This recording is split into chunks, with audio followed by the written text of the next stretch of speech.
The structure of history is held together by two essential and distinct kinds of links. Two moments in time to which no one is immune. Moments of epiphany and moments of catastrophe. Sometimes both elements intermingle at the birth of a singular epoch. Men often awaken to understanding in the midst of great crisis, and invariably, great crises can erupt when men awaken. These are the moments when social gravity vanishes, when the kinetic glue of normalcy melts away, and we begin to see the true foundations of our world, if a foundation exists at all. Catastrophe occurs when too many people refuse to accept that around us always are two universes at work. There is the cold, hard reality that underlies everything, and on the surface is a veil of deceit and compromise. The more humanity compromises vital truths in order to enjoy the comfort of illusions, the more mind-shattering it will be when those illusions fall away. These two worlds can coexist only for short periods of time, and they will always and eventually collide. There is no other possible outcome. I think it could be said that the more polarized our realities become, the more explosive and disastrous the reaction will be when the separation is removed. I feel it absolutely necessary to relate this danger because today, humanity is living so historically far from the bedrock of reality, political reality, social reality, and economic reality that the stage has been set for a kind of full-spectrum destabilization that has never been seen before. When the initial phase of the global collapse was triggered in 2007 and 2008, there was a substantial explosion in interest and education in terms of liberty issues and alternative economic awareness. I remember back in 2006, when I had just begun writing for the movement, that the ratio of people on any given web forum or in any given public discussion was vastly opposed to alternative viewpoints and information, at least 50-1 by my observations.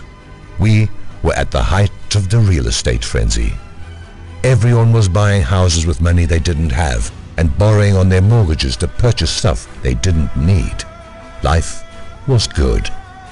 The shock of the credit crisis came quickly and abruptly for most people, and there has been a considerable shift in the kinds of discussions many are willing to entertain about our future. Yet the idea that such things can happen despite consensus of social and geopolitical health does not seem to have soaked into the thick skulls of average people. Time, unfortunately, has a magical ability to erase vigilance. It's not that the public has necessarily forgotten that danger can strike any time, anywhere, though some of them have. Many of them know full well that our culture is floating on a paper-thin ship in a turbulent sea. However, the disturbing trend today reveals that people have decided they do not care. Taking the blue pill is the rising rally cry from the so-called new normal. Yes, the economy is an illusion. The political system is an illusion, and the various global conflicts our society participates in are mostly illusions. But we can't do anything about it, so we might as well profit from these illusions while we can. Right? It has been said that during the economic collapse of the 1930s and the Great Depression, that the Great Depression was a depression only for 30% of people that had lost everything. For the employed and the financially secure, the depression was much like any other time. This is the point at which we stand today in the collective mindset, with nearly a third of the US population kicked off the unemployment rolls and approximately half the country dependent on a government check of some kind for their survival. The current depression is only now beginning to feel like a depression for anyone. The soup lines have received a fresh candy coating of EBT cards and welfare payments, but the illusion is finally fading, and this should be of great concern to all of us in 2015. Even more frightening is your culture's deluded sense of what a collapse actually looks like. For many, collapse is a cinematic and overnight affair with zombies, nuclear bombs, and mass panic. In real life, and throughout history, collapse is a process. Since at least 2008, the US and the rest of the world have been experiencing that process. Everyone is waiting for equities to implode and for social unrest to erupt before they can take the threat seriously. But these are not signals of collapse. These are the things that occur when a collapse has run its course. Collapse never occurs overnight. It takes years for the effects of social and fiscal breakdown to be visibly felt. And when they are felt, many people refuse to notice. 80 years ago, America was halfway through the Great Depression, and mainstream economists were still claiming that recovery was right around the corner. Illusion and self-deception can be so powerful that even the worst miseries can be normalized, at least for a little while. And it isn't only the general public that is stricken with crippling bias. There are those within the liberty movement who have brought into false paradigms for various reasons, and this threatens any progress we have made over the past several years. There are those who still think that the conflict between Eastern and Western politicians and banking elites is somehow real. There are those who believe that Russia and China, despite their numerous and undeniable ties to the global banking syndicate, are the good guys, while Western nations are the bad guys, rather than all of them being mere subsidiaries and franchises of the same monstrous globalist machine. They hold on to this illusion, I think, because it is much more frightening to accept the reality that we are alone, that the liberty movement is the first and last line of defense against centralization, that the responsibility for the future of independence and individual freedom rests on our shoulders. It is much easier to fantasize that there are others out there, nations and governments with armies and capital, that are on our side and will fight our battles for us.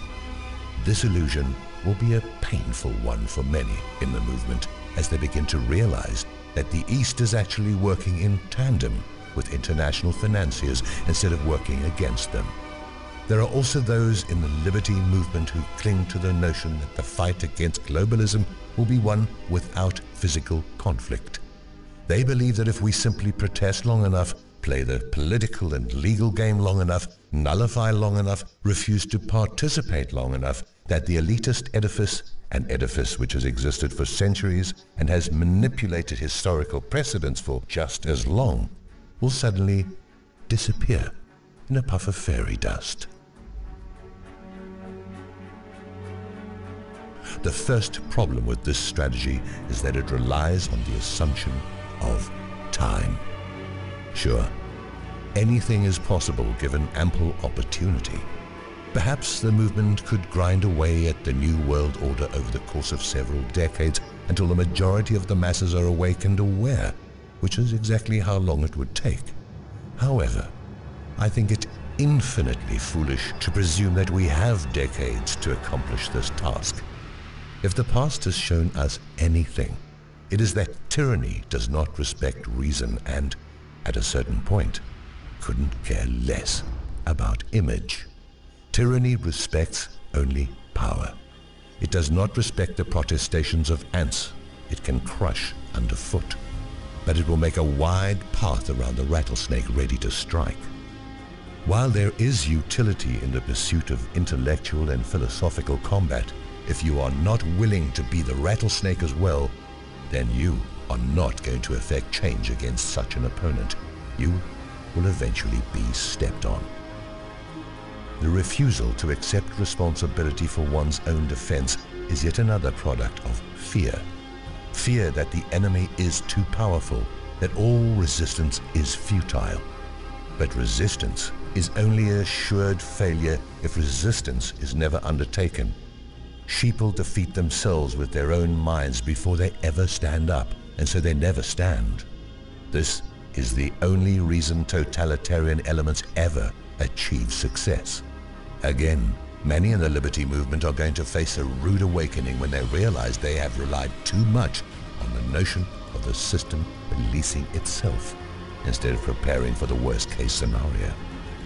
And finally, the globalists themselves suffer from a veritable fog of illusions to which I can speak only briefly.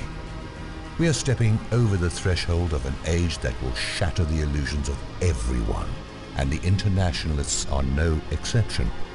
The root pillar of elitist globalism itself is that some men are born to rule, while other men are born to serve.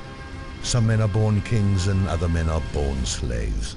The psychopathy of this belief system should be evident, but psychopathy also elicits blinding ego and hubris, which smothers any inherent questions of motive.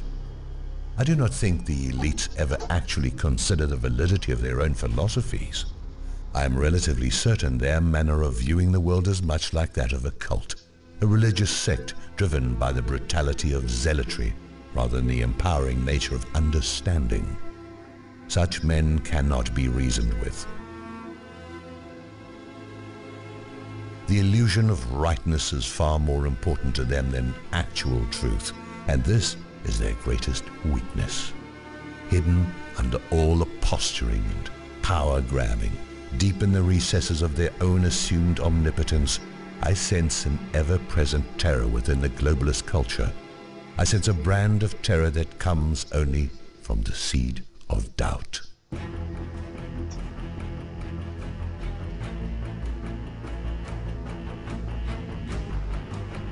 This incredible array of propaganda leveled at the public, the constant wargaming and mind-gaming against the citizenry, the endless hailstorm of legal maneuvering designed to erase our sense of connection with our natural rights and liberties, the tidal wave of fear-mongering, and all the manipulations and scapegoats and elaborate theatrical displays all reek of fear. For if the globalists were truly as omnipotent as they pretend to be, if they really were all-knowing philosopher kings born to rule, then they would already have their new world order. They would not need lies. They would not need the threat of force. The undeniable power of their ideology would be enough if their ideology actually had any validity. Lies are designed to hide lack of validity and lack of strength. The globalists are, at bottom, a hollow shell desperately clamoring for substance. What may appear to be the thoroughness of the elitist con is actually a form of micromanagement that exhibits a fundamental doubt of success. The globalists wish they could predict the future, but they cannot. So they are just as afraid as most of humanity. I believe we are entering an era in which they will feel the stark pain of shattered illusions and the destruction of their own fantasies, no less felt than the pain of the rest of the world. Our mission as an opposing force to globalism is to come to terms with our own illusions and to erase them, to stop compromising and to stop waiting for the final shoe to drop and to take positive action now rather than after the end game develops. This means preparation and organization for the worst case scenarios. This means making one's family, neighborhood, and community as self-reliant and secure as possible. The excuses have to stop.